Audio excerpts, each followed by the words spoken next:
Now, throughout this podcast, the main subject that will be coming up will be mental health. Mental health is a very serious issue, and me and Jamie both are not trying to offend anyone whilst making this following podcast.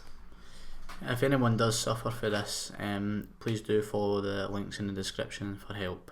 They'll be on the top line. Thank you for listening. Enjoy the podcast. Hello, welcome back to Sitting and Chatting. I'm Liam Whyte. And I'm Jamie Allan. Firstly, Jabba, how do you think the last podcast went? First ever guest on it? I think it was funny. I think everything we done in it was funny. The stories we learnt, the things we learnt, about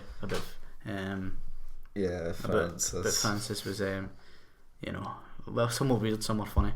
But in general, no, I enjoyed the podcast. It was funny as anything. I think it was good. I think he certainly set the bar a wee bit high, and now we're going to have to see where this goes from. Now, we're now on our 4th episode. We've now got a partial loyal following of a few people I've had words with, and they've been giving us advice on how to make the podcast better and things that they've changed. So basically, things that I've been advised about is to put in a jingle as an intro. Now, not sure how that would go down, but I mean, I can work on something, but that definitely won't be for this episode. That'll maybe be coming in the future. Another thing would be is to have different guests. So now, I haven't told you about this yet, actually. However, I may be able to get a Scottish grime artist on this soon. Scottish grime artist? Yeah, on the podcast soon. Don't know how I feel about that. Right, okay. A Scottish grime artist. Listen, it's a wee bit different to what we normally... Well, I say normally do. We've done fucking 3 of these beforehand. Aye. Fair enough, right? Am I getting any more information, or is that all I'm getting? I don't want to spoil it for the audience. Course I'll explain to you in the coming. But do I know the person? You don't know the person. No, that's fine, right. But yeah, hopefully that'll be coming soon, and it gives a different angle to rather than me and Jamie's friends, I suppose. What was the other thing we got told? Right, yeah, the big thing that came up as well, which will lead into our topic. So, I want to talk about mental health this week, and I know it's a wee bit of a shift away from Francis's sort of like daft, almost comedic sort of like podcast we had before, but yeah, I want to test myself, and there's nothing wrong with trying to put yourself out there.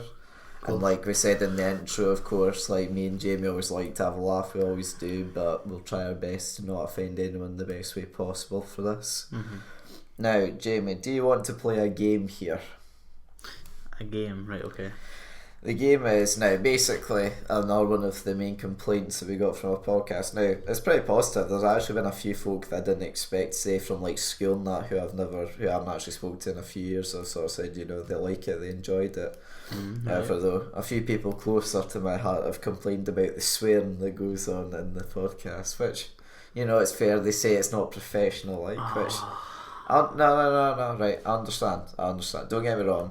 So for one podcast, right, shall we make it every swear word that goes on from like here till when I say go, we each donate 10p to a mental health charity of our choice by the end? Fair enough, right. Right, you in agreement? In agreement. Right, this might be a costly exercise, but we'll see how it goes. So we'll start from here. I have a bit of paper and pen written down to mark down each swear that comes out, and it's probably going to be quite costly. Probably more for me actually than you, but definitely. We'll see how it goes. I'm already testing myself not to try and swear. I know, right, okay. No, that's fair enough. Right. So yeah, so me and Jamie don't normally like speak about like the subjects beforehand. We like the sort of like raw atmosphere that we might get out, and I haven't spoke to Jamie about why I want to do mental health this week. Now, basically the reason I want to speak about this week is because it kind of hit home to me, because a few days ago someone that I don't know, and well someone I don't know personally and will also go unnamed throughout this, basically unfortunately tried to end their own life the other day. And thankfully, see, I'm already thinking about how to word this is going to be difficult. I mean, thankfully it didn't happen, obviously. It's very thankful, because it's a terrible thing that anyone would want to sort of get to that stage in life before getting to that. And it sort of made me think, how much because I've been a very lucky person. I've grown up very happy. You have as well. I'll be honest, I don't know much about mental health sides in like you personally or your family, but you've always came across as, you know, a bright, happy boy sort of thing, and I would hope that I came across in the same way.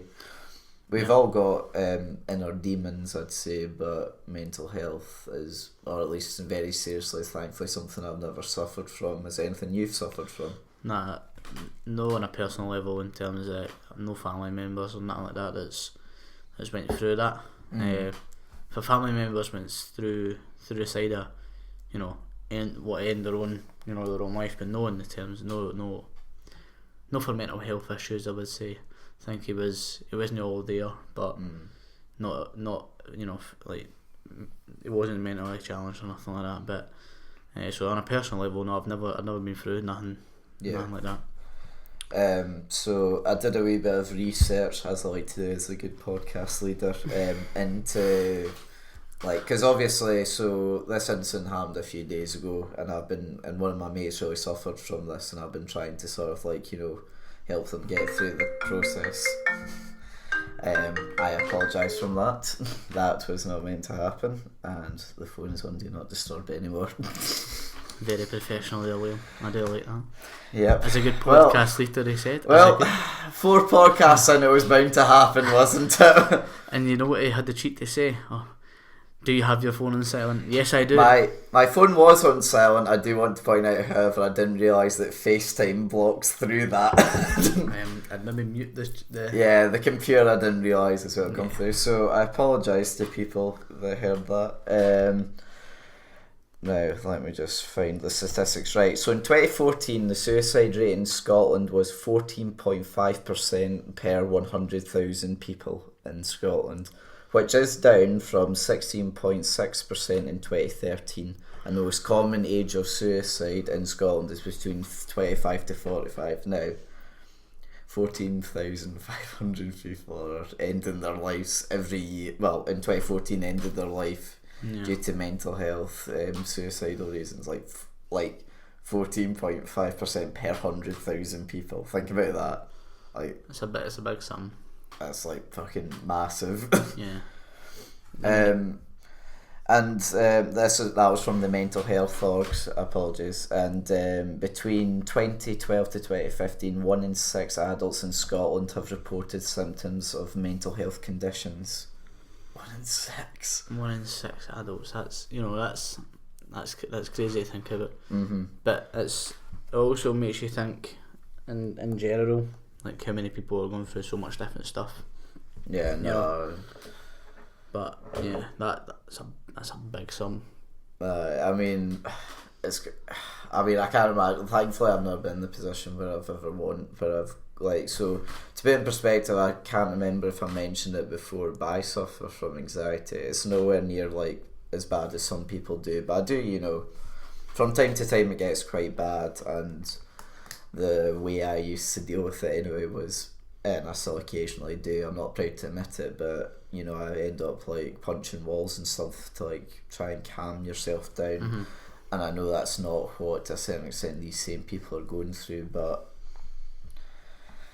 it's hard to relate to something as crazy as mental health. You try and get into the brain. Like, I felt myself, like, so this person I said tried to end their life, I'll try to get inside their head. I'm trying to think, you know, there's so many different factors. Like, like the main thing that this person was going through was a lot of mental health issues, and they put it down to that because they can't properly think, or they can't properly like go through on their actions, sort of thing. And you know, it's not the most common age. Well, like I said, the most common age is 25 to 45. Yeah. However, also of the 14.4% that committed suicide in 2014, it said that 6% of that was in our age bracket, so from 16 to 19. Yeah.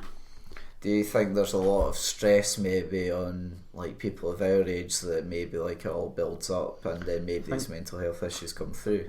I think there's not only stress, it's a life positions you can be put in as well. You know, at our age, you're young, and not for everybody, but you're stupid.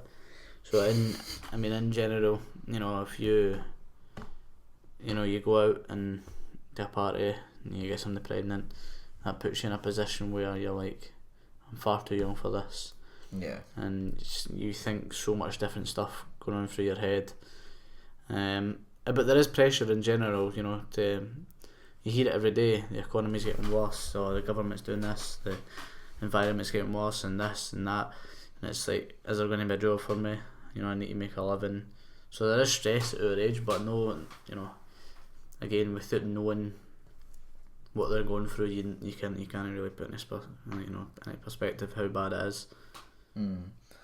Another thing that said from mentalhealth.org.uk, so I need to zoom in, sorry, on the photograph that I took. So like the highest percent of those like that were ending their own lives were in like the lowest like fifth of the of the poverty chain. So like the people with the most money are ending their lives the least. I don't know if that's the correct terminology, sorry, but like the people with better social standings are the people in sort of better life perspectives, which it's expected, isn't it? Because although money isn't always a factor, I suppose like money's a big part of people's day-to-day lives. I think money rules the world in a very big.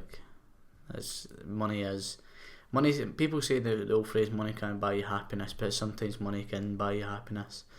As much as especially for these people, for like people living in poverty, is it's hard to get through your day to day without money. I mean, if you look at it, we're nowhere near the level of these guys in poverty, but if you're at the end of the month and you're struggling to pay your bills, the stress kicks in. Because you imagine having that every single day. And exactly. I mean, no one should have to live their life like that, but I'm afraid that's what like a lot of people go through. Yeah. Taking into that, I was speaking to a friend the other day who does go through mental health issues. He for me, right, I counted up today, right, so I know 5 people currently with strong mental health issues. And I wouldn't say it was obvious or that I knew about any of them in these people till they hit the age of about 14.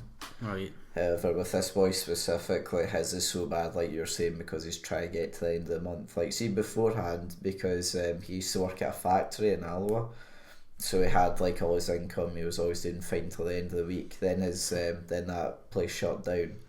Right. And so now he's on the dole, and he's got currently as well a child as well to think about, so he's thinking.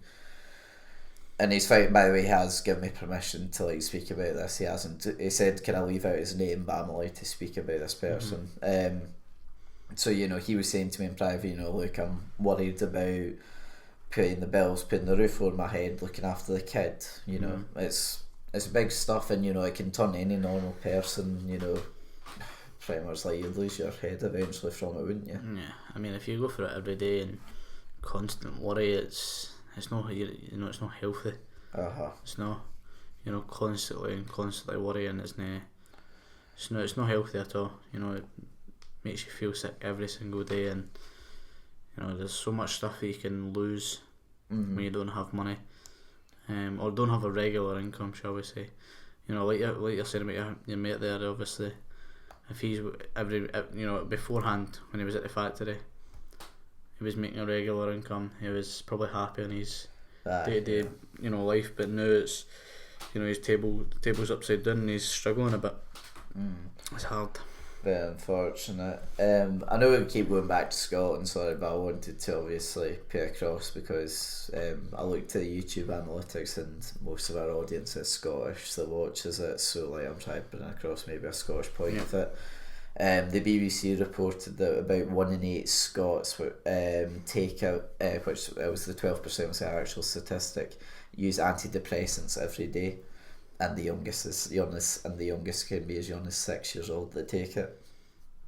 I mean, why? Do you know what I mean? That's like, imagine see, when I think back to like my childhood, I know we keep bringing it back to ourselves, but it's hard to I know that's sort of what we have to do. Like, I mean, when you do you have like looking back on it now, right? Do you have a single bad memory of you at age 6? I can't mind when I was age 6. Exactly. Yeah, no, I can't mind when I was age 6. But like you don't have like any outstanding like terrible memories. So it's so No. weird to think like that children as young as that age can be going through such a hard time like that. Yeah. I mean, why? What? You know, without knowing, it's so weird to say. Like, how can somebody that age go through something? You know, your childhood's meant to be the happy time. You know. Yeah, that's the unfortunate thing. They like, for most people, thankfully it is, but unfortunately, there's going to be a few cases of them that'll just suffer the most from it. Yeah. Right. Is there any facts on the youngest person that was? The youngest is 6 because Youngest is they can't hand them out to anyone younger than 6 years old. Right, okay. That's wild. I know, like 6 years of age, you know, you're meant to be out riding your bike and stuff. yeah, I know. I suppose maybe it's a good sign as well from our own point of view that we've had such good upbringings that we haven't like suffered too badly from this. I've had my own demons like everyone has, but I mean I've nowhere near suffered as much as some people do. Yeah. I'm just trying to find the new statistics. Sorry, guys. Do you think like people are doing enough to like help these people, like from I don't know, maybe like from friends, family point of view, maybe even jobs? I think there's more that could be done. I think the companies or the charities, shall we say, in place do a lot. Yeah. But there is definitely more that could be done. I don't know how to put it into perspective of how they could do better. Mm-hmm. These guys obviously are professional at what they do, and that's why they're a charity, that's why they're so popular. But in general, I do believe there is more to be done I mean, age of 6, do you know what I mean? Yeah. There's definitely more that can be done for that kid too. I mean, like, you've got a question. Like, I didn't say, like, obviously where the kid's from or what his social upbringing was and whatever, but if you're going to guess on the previous statistics that I gave you, he's probably in, like, a very poor background sort of thing, and he's, like, having a rough upbringing. Definitely. But yeah, no, the reason I was asking that question beforehand is because it says in 2009, this is from BBC again, in 2009 58% of people who suffered from a mental health problem had experienced stigma or discrimination in the previous 5 years. Like, so that could be from employers, people in the streets, you know, like family members. Yeah, like even Friends. Like sometimes it's like maybe I suppose as well it can be from folk not understanding fully enough as well. Like we don't. I mean, you can probably tell if you're listening to this that we're no experts on the matter. We're just trying to get to the bottom of it in the way that we know We're how. just putting our input in it to see what each other think, because I mean realistically we never sit down and chat about something Pretty heavy. as pretty deep as this, and it's to see each other's points as well as, you know, you've obviously got facts here which we would never have known unless we were doing something. Oh yeah, I mean, like, don't get. I presumed it was bad because I know a lot of folk that do suffer from it, but I didn't expect it to be like that high in 6-year-olds on antidepressants and what have you. But yeah, like I wonder though if it's maybe from like sometimes in life everyone just needs sort of like a helping hand to get along. So whether it be from your mum, your dad, your big brother, whatever it might be. Maybe these people either don't have that option, or maybe that maybe they haven't been diagnosed or they've been misdiagnosed. So like these people are just sort of saying to them, "Oh, you know, grow up and whatever have you." Yeah. Has it got better in the? Sorry. What was the last that you read out? 58% of people have suffered stigma in 2009 in the last 5 years or so. Do you think, is it a fact to say that it's got better or worse? It's got better because in 2007 it was 82%, so I think people, like, that's a big drop. So like it shows that people are understanding and do take it more seriously, because well, even going back as far as like World War One days, like see when folk came back with shell shock from the trenches, that wasn't like a condition people knew of. They just presumed that, you know, they were just messed up in the heat and there was nothing they could do for them to a certain extent. I know. It was saying as well that the people who do commit suicide the most in Scotland and the UK, sorry, I was meant to say UK, is males. And I was talking with my friend who suffered from mental health, and Right, do you think there's, I'll change question, do you think like there's added pressure, I'm not saying more than women, but like for certain like things in life, do you think like men get pressured into things more often and expected to do more? So an example for that being from my end, I'd feel like is how to phrase it, like, so if maybe you don't have a father figure in the household, or maybe even if you do, you're expected to be a man, you know, expected to have the traditional ideologies of a man, like you always have to put, you know, women first, or you always have to like make sure others are, you know, before you, sort of thing. And certainly for me, like, I think maybe once or twice in my life I felt like I've just had to get on with my problems, because, you know, for a long time I was the man of my household, so I felt like I needed to put others first before me. Do you think like other people think like that, and maybe that's why? It's hard to say. Having never been through anything, or I mean, I've dealt with every problem I've ever came across. You know, I've never, you know, there's times where you need help, but in general, if there's a problem in life that's affecting, you know, you have got to get on and deal with it. But that's the problem though, like I think maybe some people are expected to deal with problems without maybe speaking about it, or like maybe you know, seeking guidance. I think like young men especially are meant to sort of like get on and deal with it, sort of thing. Agreed. I might be wrong. No, who knows, agreed. I think it's harder for put it in this perspective, right? I think it's harder for like a male to go to his, you know, the lads and speak about something that's bothering them. I think that's a lot more difficult than, you know, girls bond better in the sense that they can talk about, you know, deeper stuff together with each other, taking the piss with each other. Whereas males are, you know, if you came to me with an issue, I would help, but in general, like, there's a lot of males who wouldn't help because they're like, oh well, just get on with it. Do you know what I mean? You know, personally, sort of thing. Definitely, I think females have the upper hand in, well, how to phrase it is, the upper hand in because they can talk to the other female friends, whereas for males that's a lot more difficult. Yeah, there was actually a good advert on TV I saw a wee while ago. It was basically like this guy that was going through like problems mentally, and like he was always trying, like, you know, he acted like a guy just like anyone else would, but then it's all like, you know, at the back of his mind there was something clearly wrong, and he kept trying to like sort of like text his mates going like, here, like writing out a big paragraph with them saying, you know, like what's wrong, sort of thing, and then he'd write a big paragraph to sort of say, you know, like this is what's wrong, sort of, then he sort of like the last minute, nah, delete it. And I've definitely done that a few times. I've definitely sort of thought, you know, fuck it, I just need to get on with it, because I'm either not the important one, or I'm expected to be like the comfort, the one to go to for problems. Yeah, rather than going to. Yeah, I mean, like, there's been times where I've been like, right, well, I'll just ask, or I'll just get on with it. You know, I've had times like that. Don't think I've ever came across an issue where I've had to ask a mate for advice. That I can remember anyway. But if I was to, I don't think I would turn to there's a lot of people wouldn't turn to. Definitely.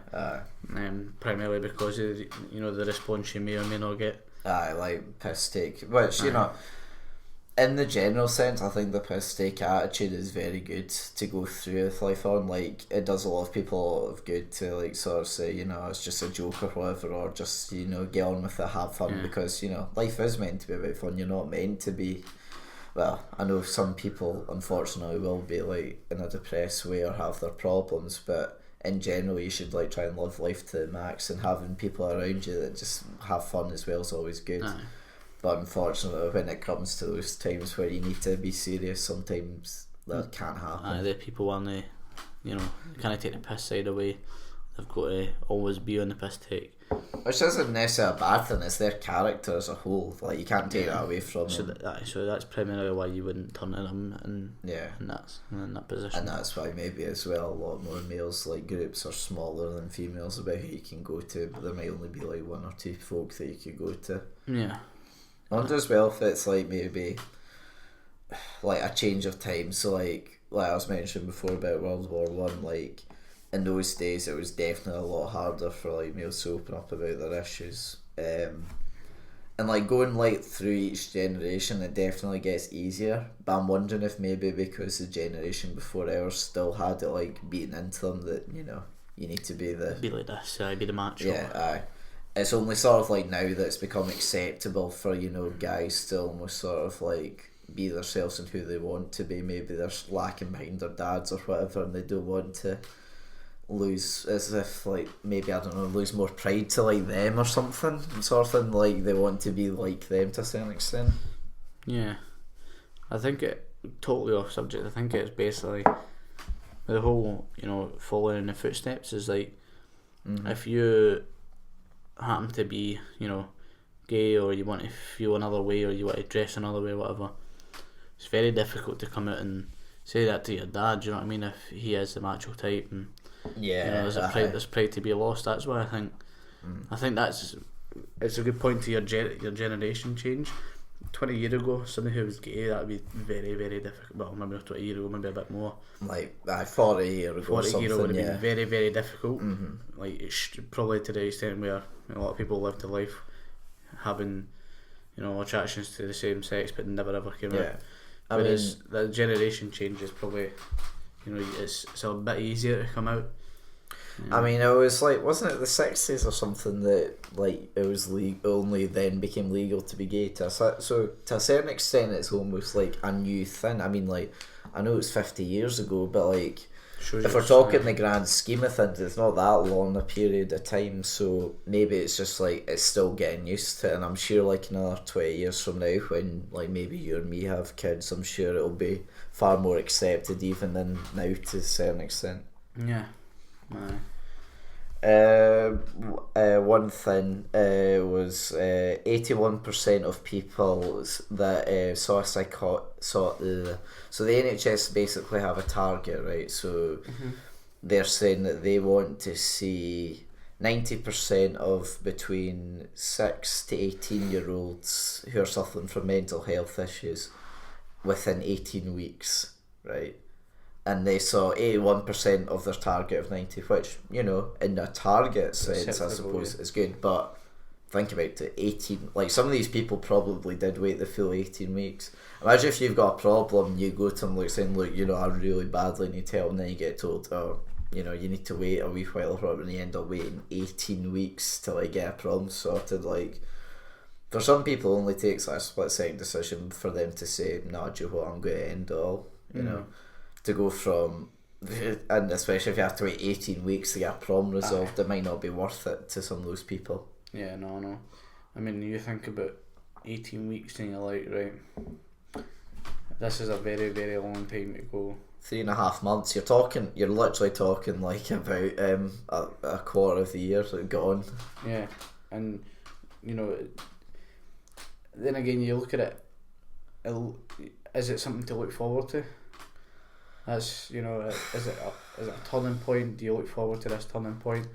I mean, if I was, again, you can never judge off because we've never been through it, but like if there's something very much, if I'm down or upset about anything and I've got something coming up that I'm going to look forward to, you know, the problem goes to the back of my mind. I don't know if it differs for how they feel and stuff. I imagine, I mean, like each person will have their own thoughts about like how they deal with it, and some people deal with it better than others would. But I mean, like, imagine try to be that person. Like, I don't know, like say for example, like something terrible's happened, like, I don't know, maybe your best friend's died or whatever, and you're really feeling down. You've not been great for weeks. You go to the doctor. You know, that's the place to go. It's built up as, not in a propaganda way, I suppose, but it's built up as, you know, this great beacon of hope almost, the NHS, you know, a free national health service where you can get your problems fixed for free, only to be told, yeah, you can, but you've got to wait a while. Wait 3.5 months and we'll sort you out. You look at it like that, it is a definite, it's a long time, but then it's testimony to how many people are suffering. You know what I mean? If it's taking 18 weeks to be seen, it shows shows you the demand of, not the demand, sorry, the amount of folk that's suffering, and I think it is hard for the NHS to get everybody seen in a very short period of time. 18 weeks does seem like a normal. It doesn't seem like a normal scale of time to wait, but when you look at it, it probably is. Yeah, it's probably like 4 or 5 people a day. I mean, I would like a nurse, like maybe my mum one day, to come on this to like sort of go through the NHS, because I don't want to like say things that she's told me before in case, like, obviously for like trouble reasons or whatever, but I think it's an unfair rap for it, because, like, don't get me wrong, I'm sure if they could see those people straight away they would. There's no doubt about it. You don't, like, most people don't give up 6 years of their life for the NHS only then for them to say, you know what, fuck it, I'm not actually that much of a humanitarian, and that's one. I just realised. To be fair, 30 minutes in for one is pretty good, I'm going to be honest, for us. 30 minutes in and Liam is now 10p down. It's going to be a good cause, mate. Just no, do you know what? It's going to be a good cause. That's the important thing. Yeah, but I mean, what were you saying there? Got off track. So you're basically, your mum tells you a few things, you wouldn't want to get in trouble by saying them. Oh yeah. So basically, I don't think many nurses, like, there's no perfect like job where every single person is an angel and they're all going to treat you well. There's going to be some nurses out there that are arseholes. Right. That's another one. Who are just there for the pay, and that's understandable. But the NHS isn't exactly like a gold mine of money. You need to give up like about 5 or 6 years of your life to study, and then go into it. So I don't for a second question 99% of those people that work there would see in like a second to like try and get like your problems fixed. But is that maybe then also a failure on the government side? Maybe they should be taking these sorts of things more seriously. Or do you think maybe? I mean, it's hard to know what goes on in the background. Whether these, the NHS do get the help that they need, or whether they don't. It's something that your mum could probably answer, to be honest. Yeah, we need like a nurse or a doctor or something to come on this. Who knows? Maybe one day when we're famous, we'll get a famous doctor on here. What's the guy that does it? Embarrassing bodies. Yeah, we'll get him on. I'm sure he can tell the What's his name? I can't mind his name. Dr. Christian. I don't know. Comment it below if you know. Dr. Christian. I think it is Christian. But that's something a nurse or a doctor of some sort could. Yeah, it'd be for them to decide, and who knows, maybe we'll get an MP as well on one day to get their side. Yeah, potentially. Could you imagine if we got an MP on this? I don't think I would be able to last the whole podcast, to be honest. Yeah, especially if we're doing this. Swear chat. I think his big words was confused me, to be honest with you. You don't say that on a podcast. You don't give away your underhand card in case they're listening. Come on, Jabba. I'll say that again. I don't know if I would be able to cope with his big words. But no, a doctor would be able to answer that question of whether they get enough help or not. Another thing, like, so I was saying before, like, how folk, well, I'm not quite young, but like about 14 is sort of like, I don't think I knew anyone before the age of 14 that was suffering from any like mental health issues, right? Mm-hmm. However, since like the age of 14, I've noticed a few like, come from that problem, whether it be like a most recent problem or something that's built up for a number of years. And it takes me back actually to school, because obviously I imagine each school deals with this subject in different ways. Mm. But our school was pretty poor, because Connor Dunbar, a friend of ours, don't think he'll mind, but he suffers from things, and whenever he tried to get help from the school, they basically just said to him, nah, like, come back in here, do work, sort of thing, which in 2017 is a pretty shitty, another one, thing to do, like, to say to someone that's suffering from these problems, come on, just come in here, get through it. Either that, or like he said, that sometimes they thought he was faking it. And Connor did take a lot of time off school. I don't think he'll mind me saying that, but like, you can't put it down to like some sort of charity thing. It got to the point where even he said, like, I'll work, in the school to like try and do something about it if you'll have me, sort of thing.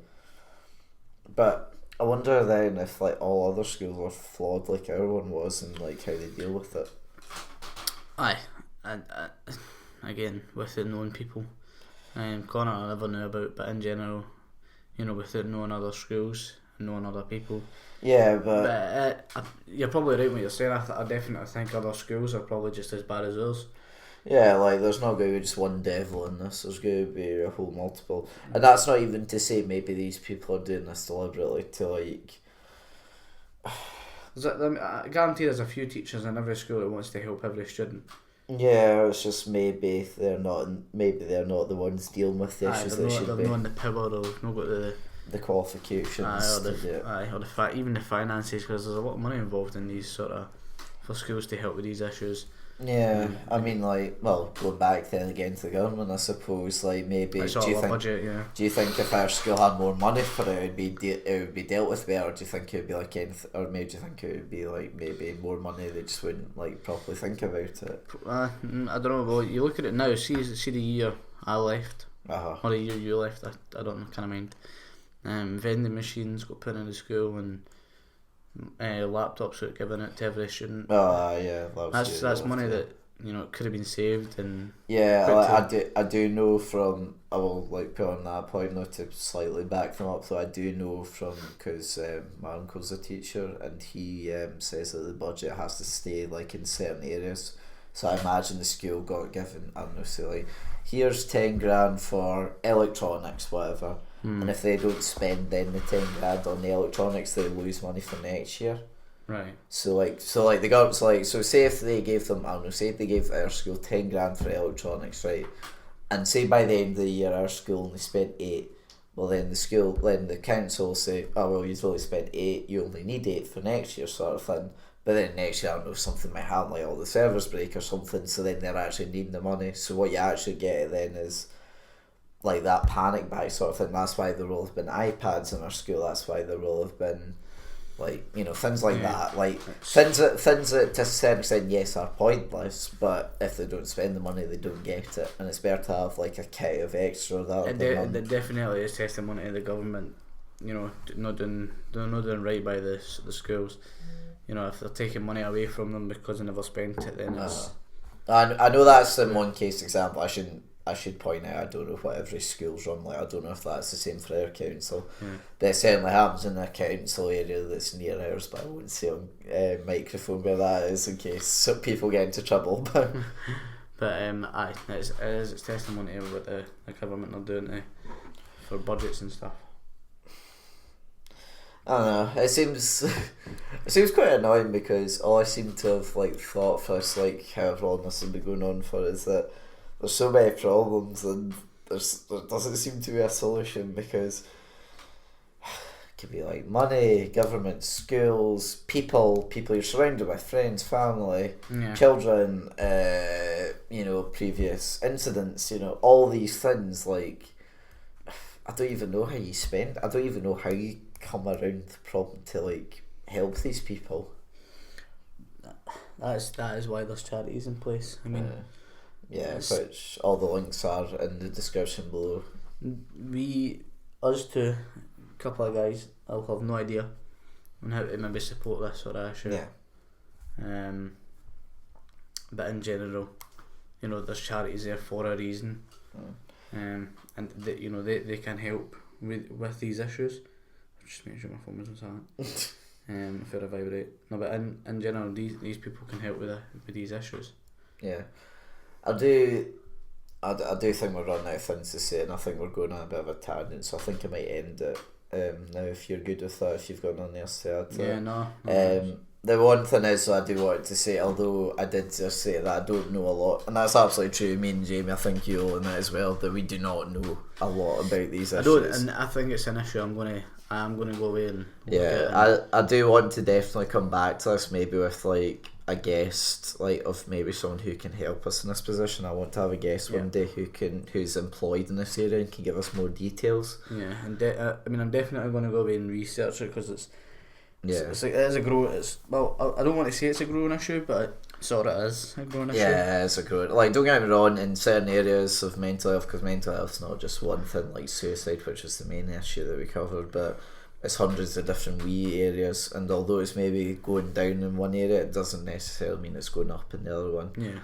What I do want to say though is, before we go, the one thing is though that I do know that does help, at least a lot of people that I do know that have gone through the same position, has helped me, has helped my mates as well a few times, is that say if you see your mate or your brother, sister, mum, dad, whatever, right, and they've been looking down for a wee while, or you know that there's something stressing them out, just talk to them. Like, talking's one of the best things you can do.